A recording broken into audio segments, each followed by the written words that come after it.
You're listening to a Meatsmith Harvest. This is the podcast that encourages and equips you to grow your home around the harvest.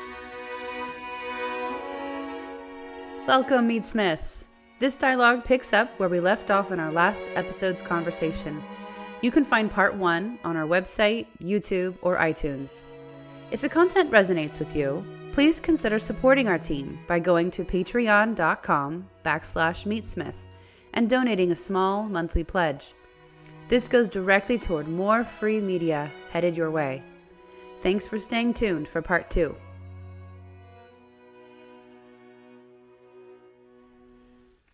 We touched a little bit on if people were to see any meat outside a store, they'd be kind of scared. Yeah.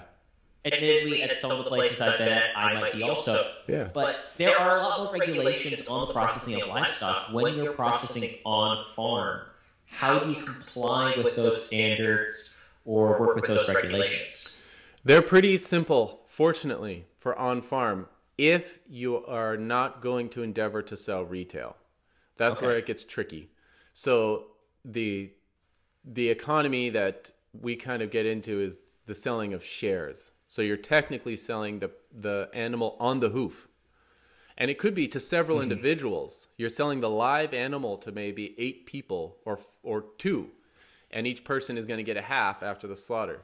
So that kind of arrangement only requires state inspection, which is very, very much simpler than federal inspection, which is a much more expensive endeavor in terms of the facility that you have to build and the accommodations that are necessary, particularly in the mobile setup for USDA slaughter is what they call that. And it's all doable, but there's still no real regard for scale. They're getting better at it just through technological advancement. You know, they're able to design more and more compact and efficient slaughter trailers or trucks for USDA inspected meat. And that helps a lot. But there's still some volume requirements that are tricky. And they tend to be very expensive to operate.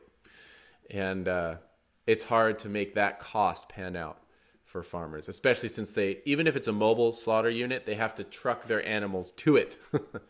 And there's few enough of them that could be quite a long journey. And, you know, there goes any of your profit from the fact that you can now sell USDA stamped meat. So that's kind of a perpetual challenge. And I think, if there could be some regard for scale, some exceptions made, you know, for on-farm retail, for livestock agrarianism that shortens the loop, because most of their policies are made for centralized farms that are trucking live animals hundreds of miles and then butchering the meat alongside of other animals from thousands of miles around and then shipping it all over the country. Those kind of policies are just they don't make sense for the small localized slaughter outfit at all. They just aren't the same hazards that you're going to deal with. Exactly. Yes. In the one case or the other. And really what you're doing, and hopefully most of the people that are butchering on farm, they are selling within a smaller loop. The people that are consuming that food are hopefully within less than 100 miles away. Right. It isn't the same scale. That's really what it is. In most of our federal regulations, there isn't much consideration for what is the scale of the operation, regardless of what it is. Yeah. Yeah, and so much is the food miles. I mean, the sheer diversity of environments that centrally raised and processed meat is exposed to is staggering. And consequently, that meat is quite volatile in the sense of a lot can go wrong there because of the bacterial loads it's picked up at so many different places and the way it's been packed and shipped in an anaerobic bag and fortunately chilled all the while. But you basically have a very awkward centralized process that requires so much regulation and safety hurdles just to keep things from being extraordinarily dangerous. You know, and whereas on a small scale, just like you say, and of course the smallest and the healthiest is just your backyard.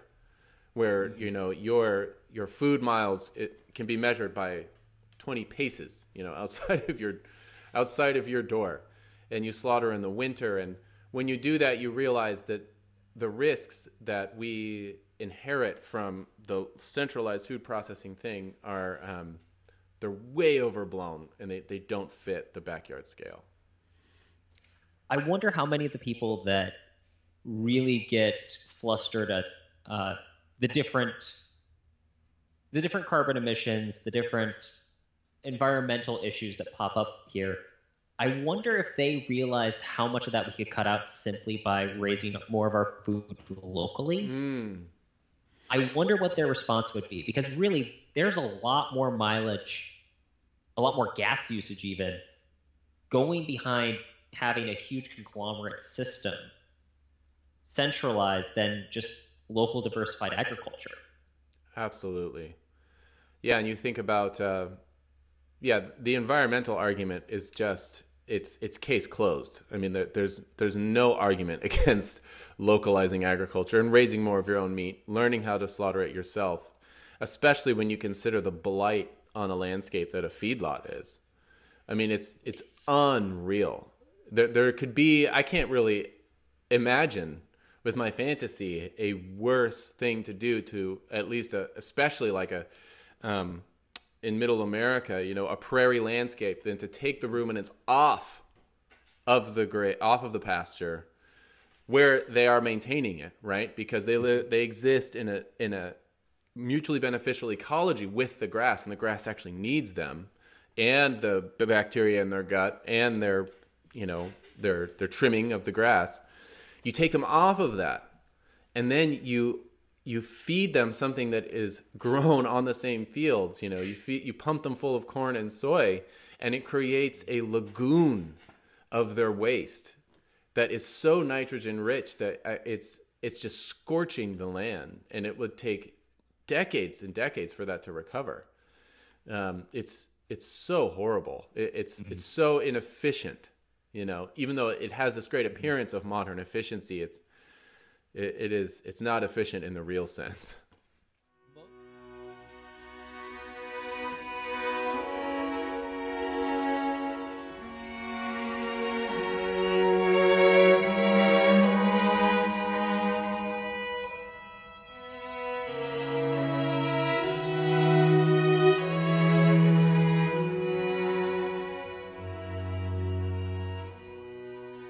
Most of the things we do for the excuse of modern efficiency, we don't see the backlash that it tends to make. Yeah. Anytime we try, I had this conversation with someone recently, anytime we try to circumvent the natural system, the natural order, inevitably it comes back to bite us in the butt. Yeah.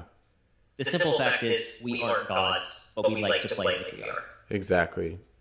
Yeah, and I think about that a lot because you can kind of see that attitude. I don't know if we maybe got it from Descartes or coming in, you know, the more of the modernist mindset, or maybe even just urbanization. We have had the luxury to conceive of ourselves as outside of the food chain, as outside of the natural order. When you think about it, if you live in a city, that's an easy thing to think. Again, like we're back to invincible ignorance a little bit. You know, you are totally estranged from the cost of your own existence. Yes. You're surrounded by concrete and steel, and your food comes pre-portioned and pre-cooked sometimes. And all of the process that led up to it is you are completely ignorant of, or maybe you're not even ignorant of it, you just don't see it all the time. Whereas the burden of your own existence is undeniably conveyed to you if you have to kill everything you eat, or raise even some of it, you know, kill some of it and raise some of it. You don't have to go totally, but it allows you to have this fantasy. And I imagine it like you're a disembodied mind. You don't actually have a body that is part of an ecology. That is a really great way of looking at it. You know, it's a total myth. And that permits you to be really coercive or to assume you can. And then I feel like the most extreme manifestation of that mindset would be people have many different reasons for veganism, and I'm not impugning everybody by no means, but there is a small part that is the notion that you can be pure. It's almost a pharisaical veganism, where they are undefiled. They want to stay pure and unguilty of death, which is impossible, cannot be done. The tofu, the soy that you're eating is, it comes to you in a trail of blood made by rabbits and field mice, and fossil fuels. There's everyone's life is a huge burden to the earth. And the natural order, if we follow it, is such that that burden can be to the benefit of other living things, because that is the beneficent order that we live in just naturally. And we rise above that and coerce it and try to expedite it to our own ends at our own peril. When you were talking about in urbanization, we're able to disconnect ourselves from the natural order. It reminded me of the Tower of Babel. Yeah. We collect together, we build these monuments to humanity's great endeavors, and then we say we are like God. Yeah. Those listening, draw what conclusions you wish from that. Yeah. But there's something to be said for being connected to the cost of life. And that's one of the interesting things about processing and harvesting meat, is that you get the opportunity to see the expense of your existence. And absolutely. I am always very grateful every time I eat a good cut of meat, because I've grown up on a farm. I know what it is. I know what work went into it. And I think that's part of what appalls me about not just when there are bad butchers, because unfortunately I've come across some that they just literally slice and dice it to the point where you're like, this doesn't even taste good. You literally just took a knife to it. What have you done, you pagan? But even when I know that poor animal did not live a good life, I want to know that that there wasn't any value put into it.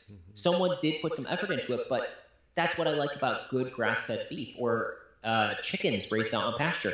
Animals that I know have had a good, healthy existence, and then their lives are ended so that I might enjoy their flesh. Yeah. I know that there's been value there. I don't like eating food that doesn't have value to it. Yeah. Yeah, or at least, food that has had its value stripped from it, Yes. Yeah, and I like that, because you think if you are more engaged in the cost of your own existence, and it's not hard. You don't have to go full off the grid. Homestead. No, you don't have to. You could just take a few steps back on the supply chain. I mean, I even think just buying a larger piece of meat and making your own sausage, it'll just give you, how much more grateful will you be for that sausage, for the time you put into it? You're suddenly, you will, even unconsciously, you will know that sausage isn't an easy thing to make. I love sausage. It's hard to make. Therefore, I might buy more artisanal, more expensive sausage, knowing that it is difficult. And when you put more work into it, it is actually valuable. So just that alone is a little school in gratitude. And I think that the further back you go on the food chain, you're getting closer to the earth, which is what humble means, right? You are lowly. You're close to the earth.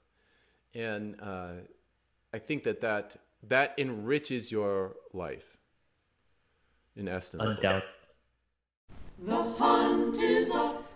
How many people do you know you would say truly share your back to the land values, or your passion for home-scale craft meat curing, or simply love the multifaceted beauty of a good meal as obsessively as you do?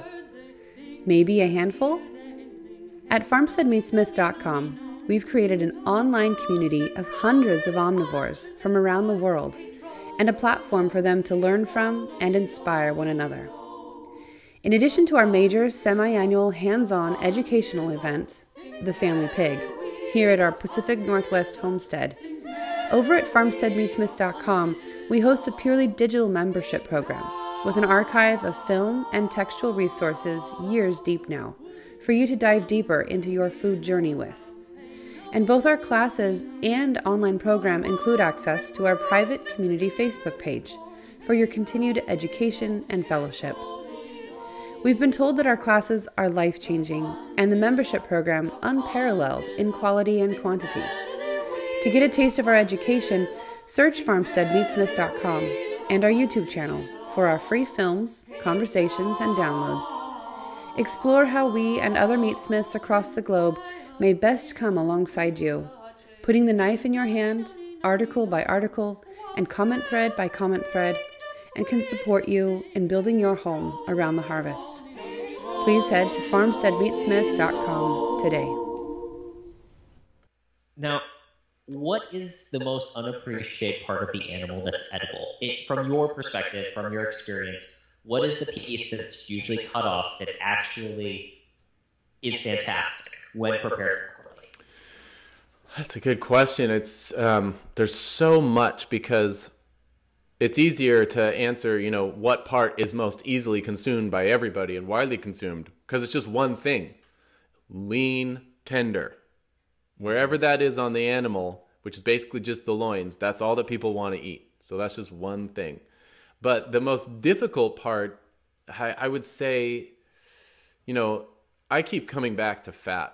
I could talk about, the head or the trotters or the offal, the feet, the tails, the ears, all of that. Liver, kidneys, heart, lungs, it's all edible. Stomach is edible, intestines. But the fat really, it suffers the most. And pretty much every stage of our processing these days, not just in the butcher shop, but starting at slaughter, regards fat as waste, as something that is expendable to get out of the way. And pigs are a great example of this. Pigs, unlike cows, sheep, and goats, and deer, and elk, and camel, don't have hides. Pigs have skin. And so it's edible. And it's thin and it crisps when you roast it in the oven. It's crackling. It's amazingly delicious. It has endemic on the skin is the bacteria that you need to rightly ferment salami. Yeah. Which, technically, all bacteria is kind of everywhere. But it is on the skin. And when you remove it, you're exposing this basically sterile fat layer, Mm-hmm. And that's what happens. So most pigs are skinned, a lot of them. And in the process of skinning, because there's no clear division between hide and flesh as there is on a cow, you end up having to knife pretty much all of the skin off. And there is a seam, but it's in between back fat and the fat that's on the chops. And so when you skin a pig, you more than often end up removing all of the back fat, which is totally fine for a market that does not want any fat on its pork. So you begin trimming fat at the slaughter, and then by the time it gets to being carved up in the slaughterhouse, they're trimming more, and then they ship the primals off to grocery stores without bones, already trim, and then the grocery store butcher will trim off more fat, and then he'll put it in the case to sell. And you're just losing so much fat, and it's kind of understandable because much of the diet of battery pigs is not conducive to the creation of delicious fat. Yeah. It's prone to rancidity because it's got lots of unsaturated oils in it. Whereas the home-raised pig that you raise in your backyard will have more saturated fat that won't get bitter and rancid. And even before slaughter, fat is cut off because genetically they select for pigs that are lean and fast-growing. And so we've just completely tailored our entire system from farrowing rail to butcher shop to eliminate fat. And I can think of nothing that makes cooking more effortless than having lots of salubrious pig fat around, either in the form of lard or right on the cut itself on your Boston shoulder roast. Then cooking is effortless. It's effortless. You can't burn anything when it has a ton of fat on it. It just becomes pulled pork. And when cooking is hard and difficult, then I think you've got a problem. You've taken out the consumer as a force for motivating the production of good quality meats because they don't want to cook anymore.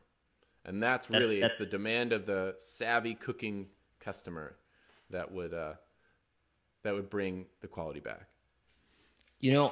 I have to definitely say, especially in my experience, so I've worked with chefs for a brief time, and a good chef knows good food.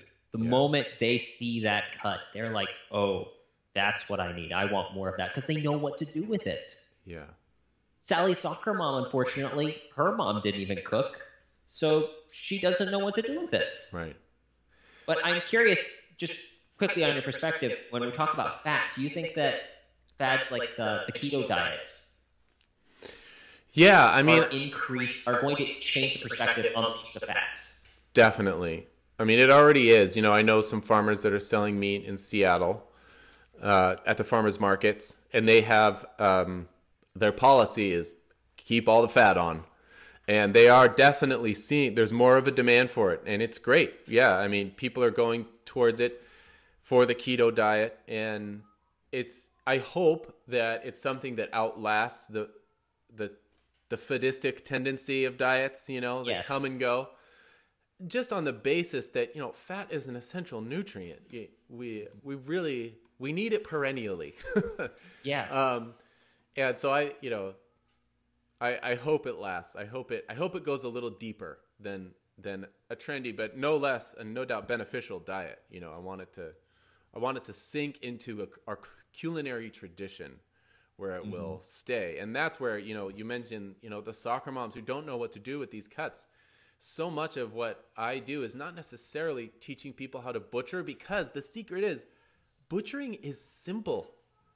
You can fit it in your brain. It's actually the actual cutting of a carcass. It's not that out of reach. It's just not that hard. What is tricky is the self-discipline required in being more receptive in your kitchen, being willing to take full fat, bone in, skin on, and how to cook that properly.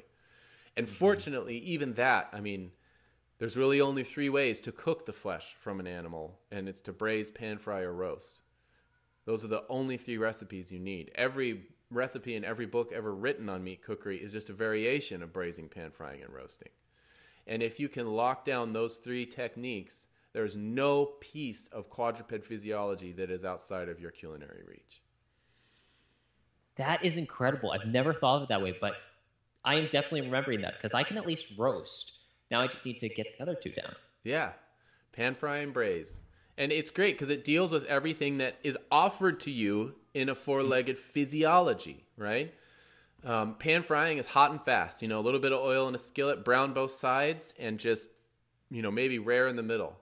And then braising is low and slow in a pot with a lid and liquid. And you're just simmering it, prolonged low temperature cooking, and with moisture. And roasting is dry heat, and that can be low and slow or hot and fast. And then all you need to know when you're looking at a carcass is what's tough or tender and what's fat or lean in order to know what to braise, pan fry, or roast. And that is the rationale that unlocks all of meat cookery. Like, you know what's fat or lean just by the quantity of white you see, right? That's easy. And you can deduce what is tough or tender by the way a 4-legged beast moves its body, right? The muscles that are moved all the time are tough.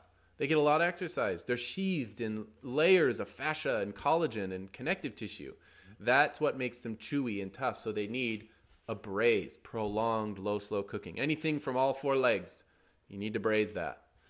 And you'll find my favorite thing is, especially for the home cook that wants to get more into butchery or to be more conscientious about their meat, or anyone, even butchers that want to be really good professional butchers, is to remember the telos of all butchery. And that is that the thing about butchery is that the thing is not about butchery. It's about cookery. Butchery is the servant of the kitchen, which means if you take a piece of meat out of a carcass that, let's say, you've butchered and you can't remember where it came from or what the name of the cut is, but then you go cook it and it is delicious, then you butchered it properly. So if you can work backwards from the culinary end, then you've rightly ordered everything that comes up to it.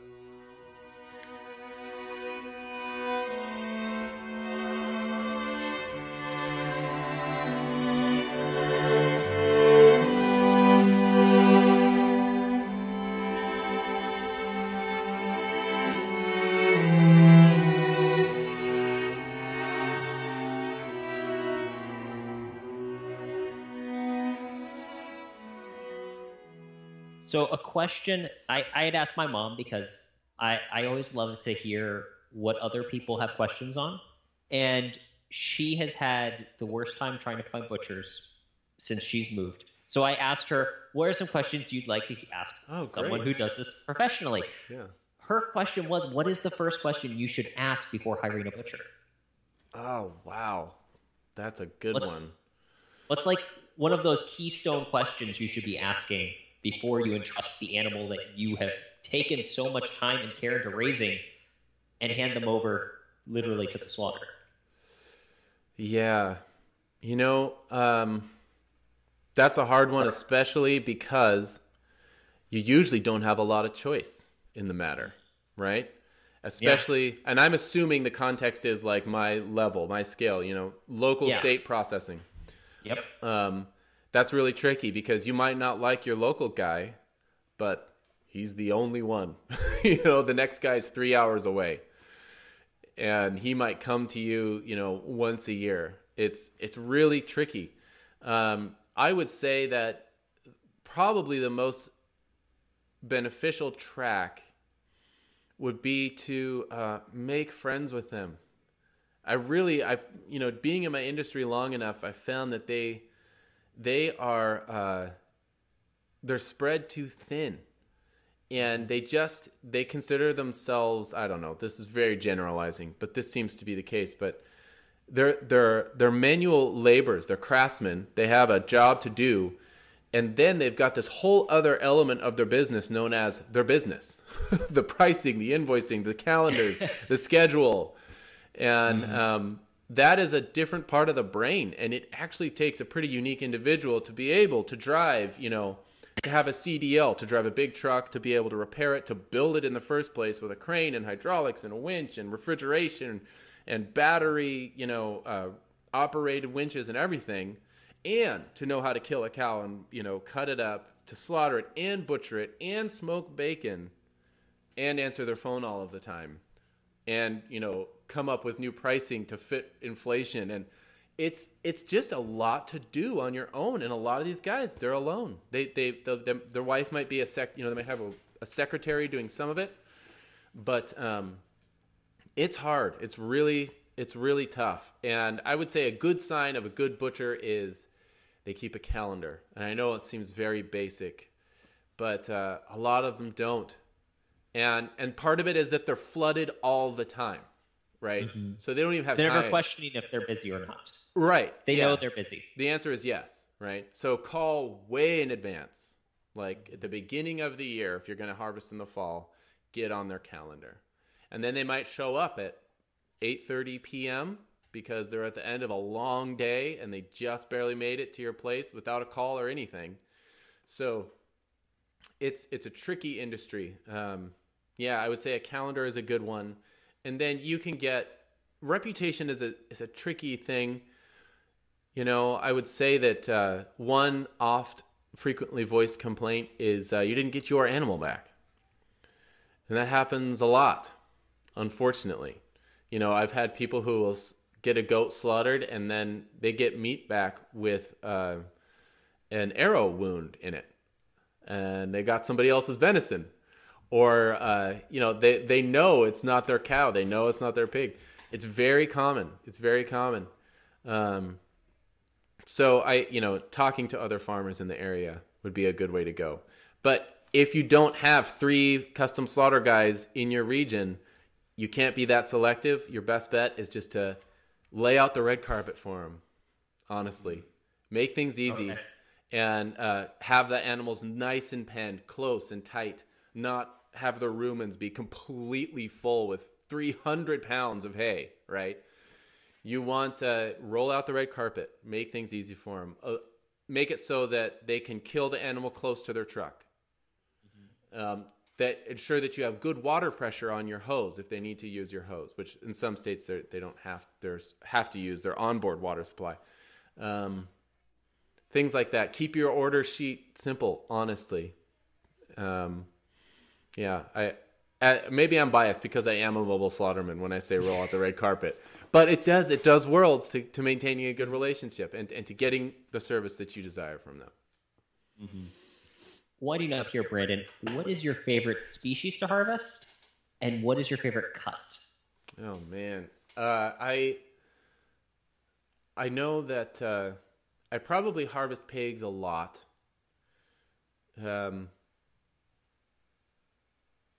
It changes all the time. My favorite species to harvest is the one that I've had a breakthrough in cooperating with, that particular species in the slaughter.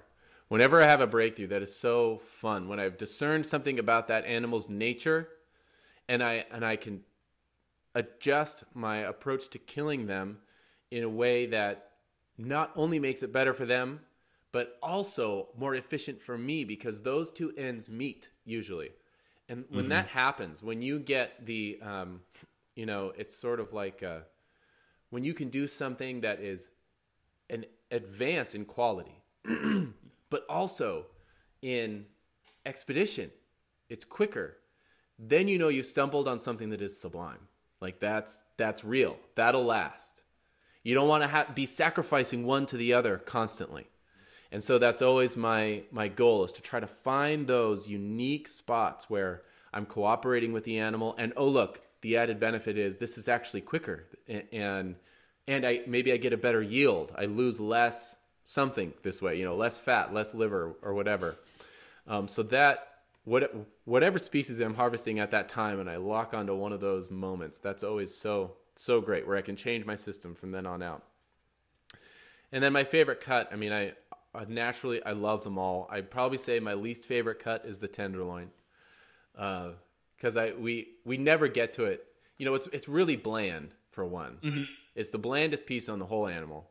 It's a textural experience, and plus I've got 6 kids, and so one tenderloin is like nothing. It's useless to me. It's so useless.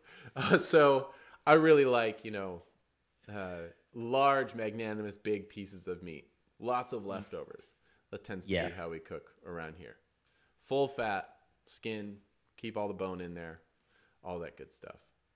So I come from a large family, so I can definitely agree that I've never been fond of the smaller cuts. Steak in my family is ridiculously extravagant if we have to eat steak. Yes. But because we'll get a whole cow at a time, we'll do it every now and again. Yeah. But dear goodness, I love a good roast. That is my preference. Give me a good roast, slow cooked any day, preferably with as much fat on it as possible. Brandon, thank you so much for joining us today. Where can people go to learn more about you and your work? Thank you. They can go to farmsteadmeatsmith.com, and you can sign up for our newsletter there. You can find us under Farmstead Meatsmith on Instagram and on Facebook. And we have an online membership where we teach people how to do this. And I put new content on there every month: videos, live chats, journals, recipes and techniques, all kinds of stuff, updated monthly. So you can check that out. And just to plug for people, I highly recommend watching the video Anatomy of Thrift. The production on that was incredible. I really enjoyed it. My compliments to you. It was very, very amusing. So if you're listening to this, you really need to check that video out. Yeah, thank you. You can find that on YouTube. My good buddy Andrew Plotsky is responsible for all that beauty. He was the filmmaker. He's at farmrun.com, and you'll see he's quite the artisan. So that stuff is par for the course for him. Well, thank you again, Brandon. Thank you.